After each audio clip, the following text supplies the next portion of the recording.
Dawa hizi mbili zina matumizi tofauti sana. Kuna hii Clomifen lakini pia kuna folic acid.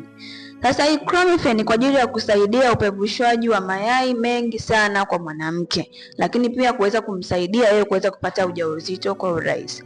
Sasa unapokuta mwanamke kwamba unatumia Clomifen na wakati kwamba una changamoto kwenye upande wa uzazi, wakati mwingine una changamoto ya infection na uchafu, miwasho, fungus, wakati mwingine una changamoto ya hormone imbalance, wakati mwingine changamoto labda upime kwenye kizazi. Kwa unapotumia Clomifen na kujikunia kwamba inakuwa haina kazi yoyote kwenye upande wa uzazi. Lakini folic acid ni kwa ajili ya mama yule mjamzito, kwa sababu ina madini ambayo ni folate, ambayo ni madini muhimu sana kwa ajili ya kumsaidia yeye kutatua changamoto anapomzaa mtoto, asiwe na mdomo kama wa kuku, asiwe na changamoto mbalimbali. Kwa unapotumia kwa mwanamke na mama tafuta utoto, ina kazi ndogo sana. Kwa hiyo kama ni mwanamke ambaye ana changamoto mbalimbali kwenye upande wa uzazi, usitumie hizi dawa. Unatakiwa kutafuta ni matibabu ambayo yatakusaidia kushughulika na vyanzo matatizo yako, lakini pia matatizo ili uweze kupata ujauzito.